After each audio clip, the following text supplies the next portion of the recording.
नमस्कार, 12 बजे की 12 बड़ी खबरों में आप सभी दर्शकों का स्वागत है और मैं हूं आपके साथ अखंड राय और आप देख रहे हैं उत्तर प्रदेश का तेजी से बढ़ता हुआ digital platform IBC 24 Uttar Pradesh Uttarakhand.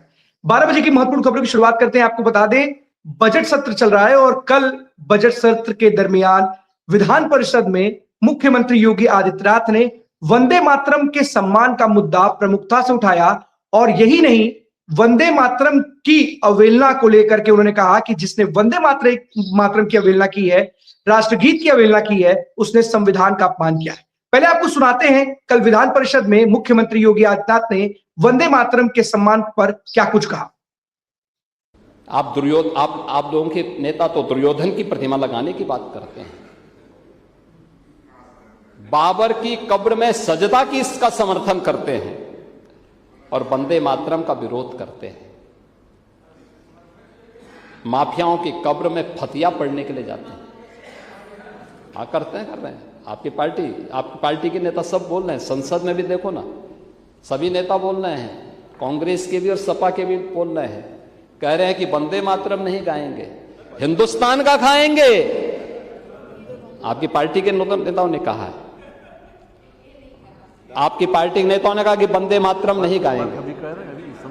हाँ, समाजवादी पार्टी के भी एक सांसद ने कहा है और कांग्रेस के भी एक सांसद ने कहा है।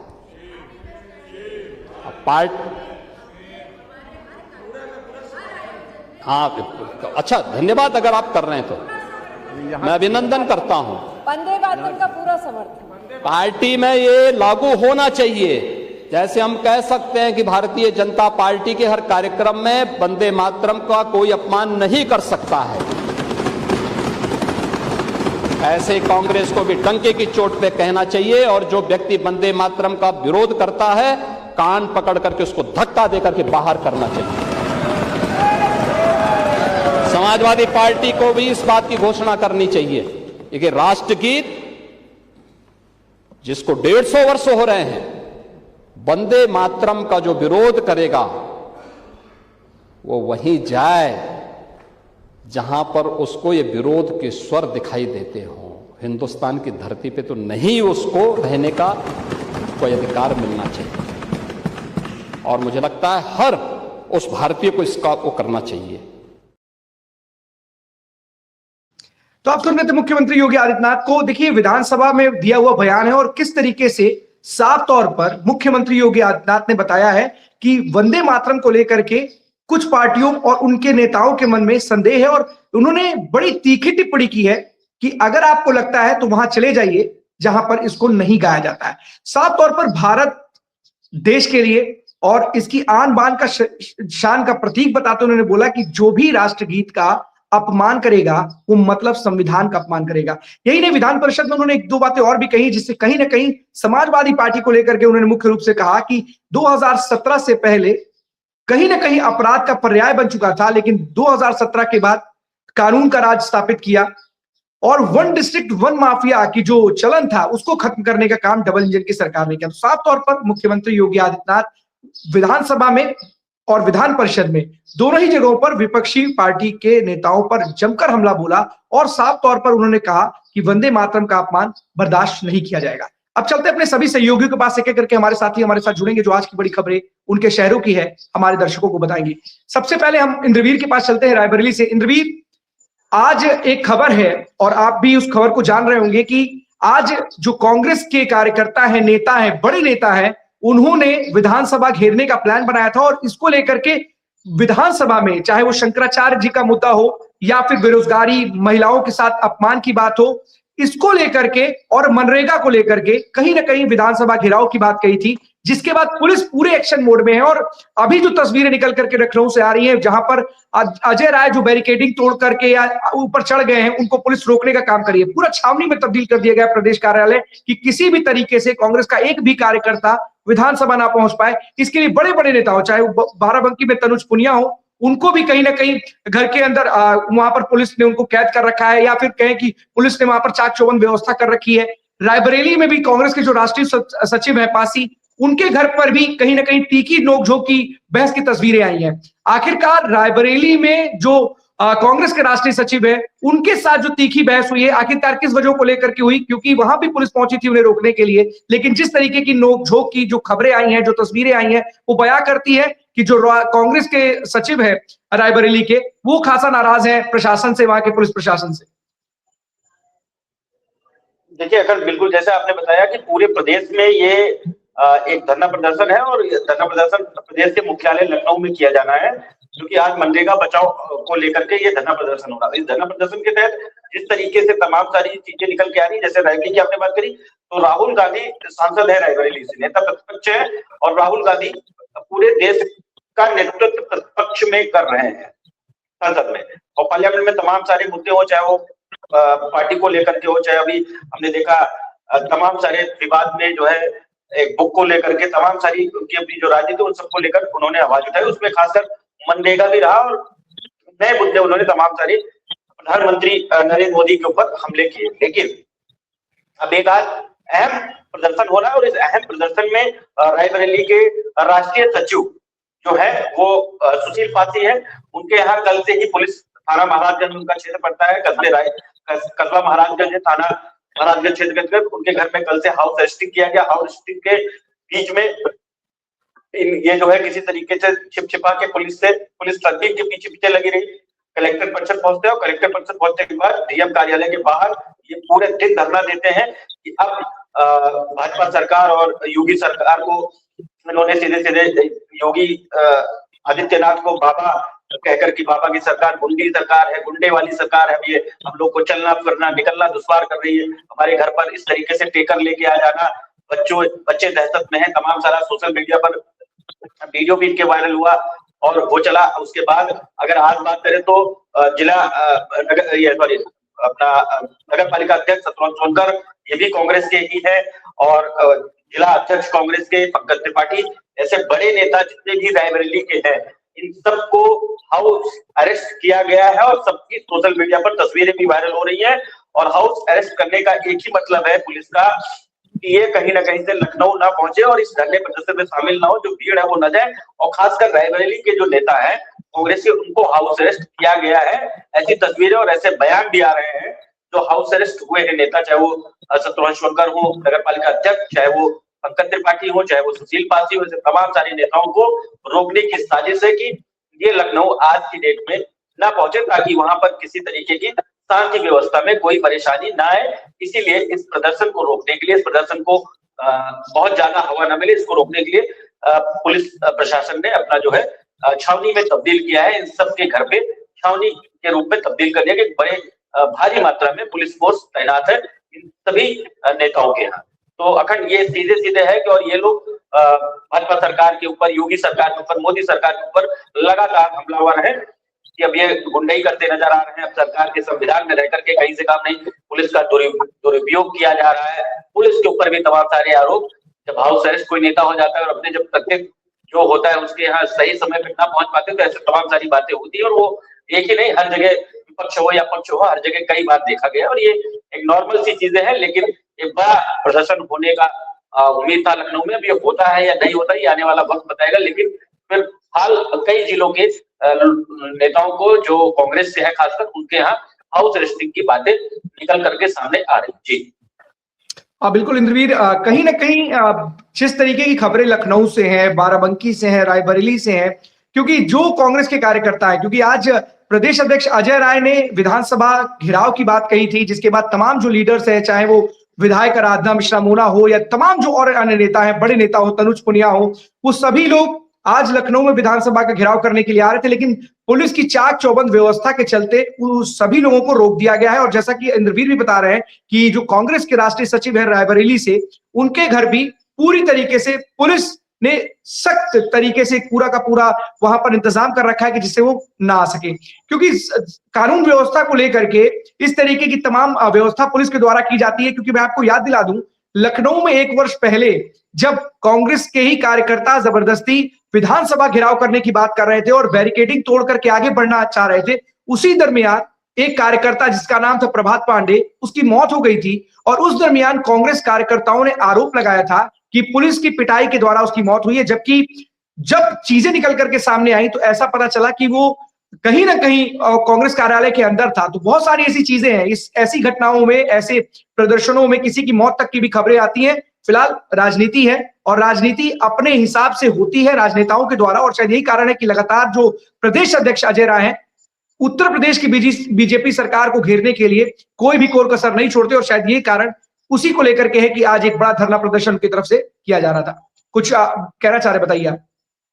देखिए, अगर ये तो एक जो खबर थी उसमें मेन खबर एक हमारे पास दूसरी थी। कल हमने उसी खबर का एक कई सारी हमने बताया, तमाम सारी गतिविधियां पचरावा थाना क्षेत्र के अंतर्गत देखी जा रही।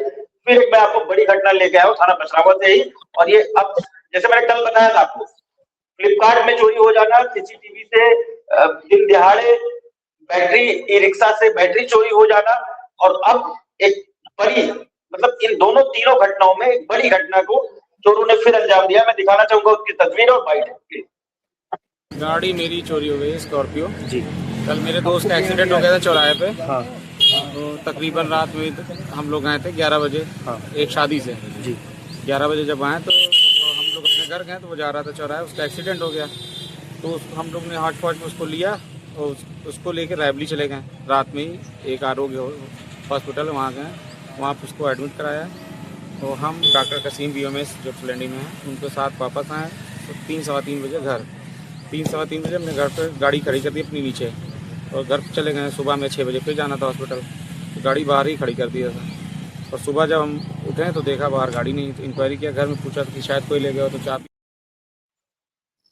अगर ये थाना बछरावा क्षेत्र के, जब हम कल आपको लाइव में खबर बता रहे थे कि चोरियां लगातार बढ़ रही है, एक बड़ी चोरी ना हो जाए, अब उसको लेकर के ये एक तस्वीर फिर कल लाइव के बाद शाम को खबर आती है कि मतलब यानी अगर बात करें तो आज 17 तारीख है, 15 तारीख की रात को ये घटना है, और उस घटना में एक चोरी हो जाती है, और चोरी स्कॉर्पियो हो गई। 2024 को ये स्कॉर्पियो, मतलब 1 साल पहले स्कॉर्पियो खरीदी गई थी इस युवक के द्वारा, और उसके घर के सामने रात 3 बजे स्कॉर्पियो ही गायब हो गई। मतलब अब सोचिए, मतलब पार कर दी चोर। थाना बछरावा में, अभी थाना बछरावा इंस्पेक्टर श्याम कुमार पाल से जब हमारी बात हुई, तो हमने उनसे पूछा कि सर आपके थाने क्षेत्र में लगातार चोरियां बढ़ रही है। तो उन्होंने कहा हाँ चोरियां बढ़ रही है, और इन पे जल्दी ही अनावरण किया जाएगा। उनका ये कहना है जल्दी ही अनावरण किया जाएगा। हमने कहा स्कॉर्पियो की चोरी इसका क्या है, और तमाम और घटनाओं पे हमने बातचीत करी, तो उन्होंने कहा कि हाँ नहीं भाई ऐसा है, और इन पे जल्दी ही अनावरण करेंगे। देखिए, अगर अनावरण कर देना, अपना पल्ला झाड़ लेना, जो घटनाएं हो रही है घटनाओं के जिम्मेदार कौन है? श्याम कुमार पाल इंस्पेक्टर है, वो खुद ही है, ठीक है। और इन घटनाओं का आप अनावरण करेंगे ये बेहतर है, लेकिन अनावरण के पहले क्या कर रहे हैं ये सोचना पड़ेगा आपको, तब ये चोरियां रुकेंगी। अदरवाइज ये चोरियां लगातार बढ़ती जाएंगी, और एक हफ्ते के अंदर छोटी चोरी और अभी स्कॉर्पियो एक बड़ी चोरी है, फ्लिपकार्ट में एक बड़ी चोरी है, 1,80,000 रुपए का उड़ा देना, और छोटी चोरी, तमाम ऐसी चोरी को भी लेकर के अगर मैं बात करूं तो कई सारी चोरियां हैं, और इन चोरियों को, एक भी चोरियों का खुलासा अभी तक थाना इंस्पेक्टर श्याम कुमार पाल नहीं कर पाए हैं, और ये अब उनके थाना क्षेत्र में चोरियों का जो सिलसिला है वो लगातार जारी। मैं फिर कहूंगा इस पर इनको रोक और ब्रेक और कंट्रोल लगाना पड़ेगा, नहीं लगाएंगे तो ये बड़े हादसे में तब्दील हो सकती है चोरियां। और बड़े हादसे मतलब मैं फिर कहूंगा ये अगर चोरी ही है तो चोरी करते अगर मतलब किसी के यहाँ चोरी, देखिए चोरी डकैती में कन्वर्ट कब होती है? जब चोरी करने गए और लोग जग गए, पकड़ लिया, और उस बीच में जो झड़प हुई वो डकैती में तब्दील हो जाती। चोरी अकेले नहीं गया वो चोरी करने, तो उसमें कई सारे लोग होते हैं, गिरोह होता है, तो उसको डकैती करते हैं, लेकिन ऐसे ही डकैती होगी, मेरा सवाल है। नहीं, बिल्कुल इंद्रवीर, अगर आपके क्षेत्र में इस तरीके की अगर चोरी की घटनाएं लगातार हो रही हैं, और अगर रायबरेली में इस तरीके की घटनाओं का चलन बढ़ा है, तो अपने आप में सवाल है कि आखिरकार पुलिस का जो खौफ अपराधियों के मन में, चोरों के मन में, बदमाशों के मन में होना चाहिए, वो है ही नहीं। कई फ्लिपकार्ट एजेंसी पे आपके थाने में, अगर आपके थाने में ही अगर आपके थाने में चोरी हो रही है, इसका मतलब वो आपको चैलेंज करे ना, आपकी कार्यशैली को चैलेंज करे। बिल्कुल, ये बहुत बड़ी बात है। अगर आप एक व्यक्तिगत थाना क्षेत्र में या एक ही जगह पर, एक परिक्षेत्र में इस तरह की घटनाएं लगातार हो रही हैं, तो अपने आप में वहां के जो पुलिस के अधिकारी हैं, जो भी वहां के जो इंचार्ज हैं, उनके ऊपर जरूर सवाल खड़े होंगे। और अगर ऐसी घटनाएं लगातार हो रही हैं तो ये अपराधियों का खुला चैलेंज है, आपको समझना होगा। और ऐसे अपराध का अनावरण करने के लिए कितना समय आप लेंगे ये आपको समझना होगा, क्योंकि कितना समय आपको चाहिए ये एक बड़ा सवाल है। फिलहाल आपके थाना क्षेत्र में इस तरह की घटनाएं घटित हो रही है, एक बड़ा सवाल है, बड़ा प्रश्न चिन्ह है। आपको जल्द से जल्द इसका खुलासा करना चाहिए, और अगर नहीं कर पा रहे हैं तो जो रायबरेली के कप्तान हैं उनको इस बारे में जरूर सोचना चाहिए कि आखिरकार एक थाना क्षेत्र में इस तरह की घटनाएं हो रही हैं तो उस पर कार्रवाई क्यों नहीं हो रही है और अब तक खुलासा क्यों नहीं हुआ है, उस पर एक्शन उनको जरूर लेना चाहिए। इंद्रवीर, फिलहाल इस पर पूरी खबर पर नजर बनाए रखिएगा और कांग्रेस के भी प्रदर्शन पर नजर बनाए रखिएगा। जो भी अपडेट आएगा हमारे दर्शकों को जरूर दीजिएगा। बहुत बहुत धन्यवाद आपका इस तमाम जानकारी। जितेंद्र हमारे साथ बने हुए बस्ती से। जितेंद्र, कौन सी बड़ी खबर? बिल्कुल अखंड, जिस तरीके से एसआई अजय गौड़ की मामला था, जिस तरीके से उनकी बॉडी जो है अयोध्या से मिली थी, फिलहाल बस्ती पुलिस लगातार उनको तलाश कर रही थी, लेकिन अखंड एक कहीं ना कहीं इस पूरे मामले में जो है लगभग 15 दिन से ऊपर का समय बीत चुका, लेकिन पुलिस अभी तक किसी तरह का कोई खुलासा नहीं कर पाई है। लेकिन ये एक चीज है कि पुलिस के लिए लगातार एक के बाद एक कहीं ना कहीं नई चीजें देखने को मिल रही है। फिलहाल इस पूरे मामले में अखंड और राजनीति भी कहीं ना कहीं कह सकते हैं कि राजनीति भी इन्वॉल्वमेंट हो गई, क्योंकि लगातार नेताओं का दौर नेताओं जो है लगातार देवरिया उनके घर पे भी जा रहे हैं। फिलहाल कल अगर देखा जाए तो बस्ती के जो सांसद है राम प्रसाद चौधरी, उनकी टीम है, वो भी कहीं ना कहीं कल देवरिया गए, वहां जाके जो है उनके परिजनों से मुलाकात की। उन्होंने यह भी अपने सोशल मीडिया के माध्यम पे उन्होंने यह भी लिखा कि उनके जो नेता है, उनके नेता के कहने की वजह से जो टीम है वो देवरिया गई, वहां उनसे मुलाकात की। कहीं ना कहीं अखिलेश यादव ने उनसे कहा, इसलिए पूरी टीम गई है। तो अखंड एक चीज इसमें खास तौर से ये देखा जा रहा है कि पुलिस लगातार इसमें जांच कर रही है, एक के बाद एक नए चौंकाने वाले मामले सामने आ रहे हैं। क्योंकि जिस तरीके से मामला था कि एसआई की जो गाड़ी है वो बस्ती के अमर के मिली थी और फिर उनकी डेड बॉडी जो है वो अयोध्या से मिली थी, तो कहीं ना कहीं एक चीज देखा गया, एक नया सीसीटीवी कैमरा आया जिसमें देखा गया कि वो वहां पे भी किसी गाड़ी से गए, मोटरसाइकिल से गए हैं। और पुलिस से कहने का ये भी एक तरीके से माना जा रहा है कि उनकी बाइक चोर वहां से अयोध्या से चोर बस्ती लेके आए। और ये भी देखा गया कि जो उनकी जो दोनों मोबाइल है, एक थाने का सीयूजी नंबर, एक उनका पर्सनल नंबर, दोनों गाड़ी दोनों जो फोन है उनके वो गाड़ी के डिग्गी में थे। और तीसरा इसमें एक तरीके से जांच सामने आ रही है कि जो जिसने बाइक चोरी की उसने एक महिला को ये मोबाइल बेचा, वो मोबाइल महिला अम्बेडकर नगर की रहने वाली है। फिलहाल पुलिस उनसे भी पूछताछ कर रही है। तो एक के बाद एक नए चौंकाने वाले मामले सामने आ रहे हैं। फिलहाल अभी तक पुलिस को कोई बयान इसमें नहीं आया है, ना ही पुलिस की कोई बाइट हुई है, लेकिन पुलिस का यह कहना है कि जल्द ही इसको खुलासा किया जाएगा। तो आखिर सबसे बड़ा सवाल है कि आखिर में ये जो नए तार जुड़ते हुए दिखाई दे रहे हैं, इन तारों के ऊपर भी कहीं ना कहीं सवालिया निशान खड़े हो रहे हैं कि क्या चोर गाड़ी जो है उनकी अयोध्या से वहां से लेके बस्ती आएगा या बस्ती से अयोध्या जाएगा, फिर उनके मोबाइल फोन डिग्गी में मिलना, फिर मोबाइल फोन के बाद उनके मोबाइल को जो है किसी महिला को बेचा गया और महिला को अम्बेडकर नगर से लाया गया। तो सवाल कहीं ना कहीं बड़े पेचीदा है, जवाब सही कहीं से भी नहीं मिल रहा है। लेकिन एक चीज था कि देवरिया में, जैसे कि देवरिया के जो जिलाधिकारी है इस समय जो है वर्तमान में, वो भी उनके घर पे गए, नेता प्रतिपक्ष भी वहां पे गए, उनसे मुलाकात की परिजनों से। अब इसमें नया क्या जो है मामला सामने आएगा ये देखना होगा।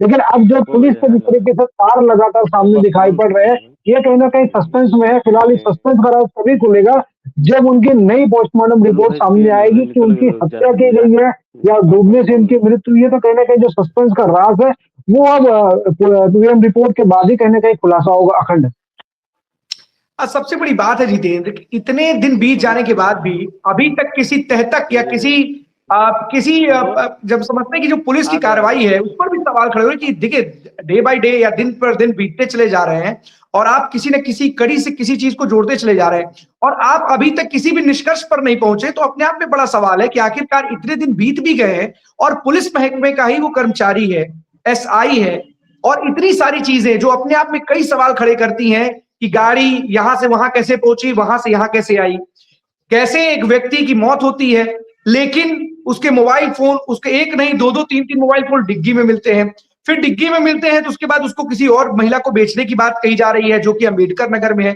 तो अभी तक आपके हाथ खाली ही क्यों है, ये एक बड़ा सवाल है। और परिजन अगर इस तरीके के आरोप लगा रहे थे तो कहीं ना कहीं पुलिस की क्या कार्यशैली भी, जो उनके भाई थे जो एडीएम है वो भी पुलिस की कार्यशैली पर सवाल खड़े करते चले आ रहे हैं। तो क्या लीपापोती करना चाह रहे हैं क्या कि आखिरकार अभी तक आप किसी भी खुलासे के पर पहुंच ही नहीं पाए, आप केवल कड़ियां जोड़ रहे हैं। और इतना अधिक समय क्यों लग रहा है एक कड़ी से दूसरी कड़ी को जोड़ने का? और अगर सारी चीजें आपके पास आ गई, गाड़ी बरामद हो गई, वो महिला आपके पास आ गई जिसने मोबाइल खरीदा है, अगर चोर की जानकारी आ गई, तो आखिरकार किस चीज का इंतजार कर रहे हैं? आखिरकार कहां कौन सा लूप होल रह गया है जिसकी वजह से अभी तक इस पूरे मामले का खुलासा नहीं हो पाया? क्या जितेंद्र इस पूरे मामले में किसी अधिकारी से आपकी बात हुई, चाहे सूत्रों के हवाले से कोई जानकारी आपको मिली कि पुलिस एक निष्कर्ष पर है या अभी भी पूर्णतः पुलिस के हाथ खाली है? बिल्कुल अखंड, देखिए पुलिस कहीं ना कहीं इस पूरी चैन की जो कड़ी है उसको जोड़ रही है। फिलहाल पुलिस लगातार इसमें अभी तक एक्टिव है और पूरे तरीके से जो साक्ष्य है, जो एविडेंस है उसको खंगाल भी रही है। क्योंकि बात की जाए अयोध्या के भी सीसीटीवी कैमरे खंगाले गए, बस्ती से भी देखा गया, क्योंकि बस्ती और अयोध्या के बीच की दूरी जो 60 से 70 किलोमीटर की दूरी है, बीच में 2 टोल भी पड़ते हैं, टोल्स के भी जो कैमरे निकाले गए, तो सारी चीजें जो एविडेंस है वो पुलिस खंगाल रही है। लेकिन जो कड़ी है कहीं ना कहीं वो कड़ी की बात की है तो वो सस्पेंसिंग कड़ी सामने नजर आती हुई दिखाई पड़ी है, जिससे कि जिस तरीके से बताया गया था कि जो उनके भाई एडीएम है उन्होंने भी आरोप भी पुलिस पे लगाया हुआ था, फिर उन्होंने सीबीसीआईडी की जांच की भी मांग की थी। तो कहीं ना कहीं जो सस्पेंसिंग जो राज इसमें बना हुआ है वो कहीं ना कहीं अभी पुलिस के लिए जो काफी जो है पेचीदा जो है नजर आ रहा है। लेकिन एक चीज है, पुलिस की तरफ से बयान अभी तक नहीं है, लेकिन एक चीज खास अभी है, अभी 2 दिन पहले देखा गया कि बस्ती की जो पुलिस अपर पुलिस अधीक्षक वो देवरिया गए थे परिजनों से मिलने के लिए, वो वहां से भी मिल के आए हैं। तो लगातार पुलिस मिलने जा रही है, फिर बस्ती के सांसद मिलने जा रहे हैं, समाजवादी पार्टी का डेलीगेशन मिलने जा रहा है, देवरिया के विधायक मिल रहे हैं, देवरिया के विधायक स्वयं मुख्यमंत्री को चिट्ठी लिख रहे हैं कि इस पर कार्रवाई की जाए। तो और जो वहाँ के डीएम है वो भी वहां जा रही है। तो कहीं ना कहीं वाकई में इसमें राजनीति और प्रशासनिक दोनों इन्वॉल्वमेंट काफी ज्यादा हो चुका है। क्या इसमें पुलिस क्या राज खोलेगी या इनको लीपापोती कर रही है, सस्पेंसिंग क्या, इसका अभी तक किसी तरीके से कोई जवाब मिलता हुआ नजर नहीं आया अखंड। बिल्कुल जितेंद्र, अभी तक अगर स्थितियां क्लियर नहीं है, किसी निष्कर्ष पर पुलिस नहीं पहुंची है, तो अपने आप में एक बड़ा सवाल है कि आखिरकार पुलिस के हाथ खाली क्यों है और निष्कर्ष पर क्यों नहीं है। इतनी जांच करने के बाद भी, इतने आरोप झेलने के बाद भी अगर आपके हाथ खाली है तो जो सवाल आपसे पूछे जा रहे हैं आप उसका जवाब कैसे देंगे, ये अपने आप में बड़ा सवाल है। क्योंकि इतने दिन बीत जाने के बाद आपसे उम्मीद लगाई थी, एक भाई अपने भाई की मौत के लिए कहीं ना कहीं बहुत ज्यादा भावुक के साथ साथ पुलिस पर आरोप लगाता है, लेकिन अभी भी इस पूरे मामले में, क्योंकि कई बार देखा है उत्तर प्रदेश पुलिस लगातार अपराधियों को लेकर के और खुलासों को लेकर के एक्टिव नजर आती है और बड़े से बड़े मामले में खुलासा बहुत जल्द करती है। लेकिन अभी जब पुलिस महकमे का ही एक कर्मचारी इस तरीके से उसकी मौत हो जाती है और उस पूरी घटना पर पुलिस लगातार जांच भी कर रही है, लेकिन फिलहाल अभी तक किसी निष्कर्ष पर ना पहुंच पाना अपने आप में एक बड़ा सवाल है। जितेंद्र, एक बार प्रयास कीजिएगा, आला अधिकारी वहां के जो कप्तान है, क्योंकि अभी रायबरेली से आए हैं जो नए बस्ती के कप्तान हैं और बड़े ही तेज तर्रार है, उनको भी महारत हासिल है अपराधियों की तरह टैकल करने में, तो उनसे बात कीजिएगा और पूछिएगा कि आखिरकार कौन सी बड़ी वजह है कि इस तरीके के मामले को अभी पुलिस सुलझा नहीं पा रही है और अनसुलझे सवाल अभी भी बरकरार हैं। लगातार उन अनसुलझे सवालों को सॉल्व करने के लिए पुलिस जरूर तह तक जाने के लिए हर एक कड़ी को जोड़ रही है, लेकिन अभी भी फिलहाल पुलिस के हाथ खाली है। आखिर खाली है तो क्यों खाली है, इस सवाल का जरूर उनसे जवाब लीजिएगा। बहुत मजे हुए अधिकारी हैं और उनको पता है कि जहां पर कोई गलती होगी उसको किस तरीके से निपटा जाए, क्योंकि हमने कई मामलों में उनको देखा है, हमने आईबीसी में दिखाया है उनको कि उनकी कार्यशैली बड़ी अलग तरीके की थी। फिलहाल इस मामले में उनकी क्या कार्यशैली है, किस तरीके से वो अपराधी तक पहुंचने के लिए क्या उनके पास कोई प्लान है, इस पर जरूर बात कीजिएगा। बहुत बहुत धन्यवाद आपका जितेंद्र इस तमाम जानकारी के लिए। आपको बता दें कि जो समाजवादी पार्टी के विधायक हैं वो 2 बजे जाएंगे चुनाव आयोग के कार्यालय और वहां पर जाकर के वो फॉर्म 7 के दुरुपयोग को लेकर के चुनाव आयोग के सीईओ से मुलाकात करेंगे। तो कहीं ना कहीं एक बड़ी बात है, जो लगातार चुनाव आयोग से शिकायत कर रहा है समाजवादी पार्टी का तमाम प्रतिनिधिमंडल और चुनाव आयोग को गड़बड़ियां बता रहा है और फॉर्म 7 के दुरुपयोग को लेकर के न सिर्फ बीजेपी और चुनाव आयोग पर भी कई गंभीर सवाल खड़े किए हैं समाजवादी पार्टी ने। अब इसी को लेकर के जो समाजवादी पार्टी के विधायक हैं, खबर आ रही है कि वो चुनाव आयोग के कार्यालय जाएंगे और फॉर्म 7 के दुरुपयोग को लेकर के वहां पर बात करेंगे। तो कहीं ना कहीं जिस तरीके से फॉर्म 7 को लेकर के जो विपक्षी खेमा है वो लगातार आरोप लगा रहा है और उसी को लेकर के कहीं ना कहीं वो चुनाव आयोग के कार्यालय में जाकर के इस मुद्दे पर बातचीत करेगा।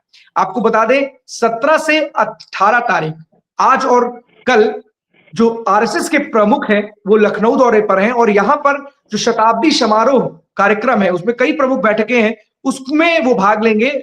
फिलहाल इन बैठकों को लेकर के युवा संवाद भी करेंगे, तमाम ऐसी चीजें हैं। तो जो शताब्दी समारोह मना रहा है आरएसएस, उसी को लेकर के ये बैठक है और 17 और 18 तारीख को वो लखनऊ में रहेंगे आरएसएस प्रमुख। और सबसे बड़ी बात है कि इस दरमियान वो बीजेपी के बड़े नेताओं से मुलाकात कर सकते हैं, ऐसी जानकारी है, लेकिन ऐसी कोई आधिकारिक जानकारी नहीं आई है, ना ही कोई आधिकारिक बयान आया है, क्योंकि ये आरएसएस का एक कार्यक्रम है, शताब्दी समारोह है और उसी को लेकर के तमाम जो बैठकें हैं वो की जा रही है।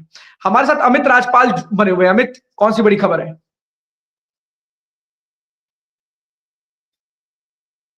अमित, सुन पा रहे हैं आप?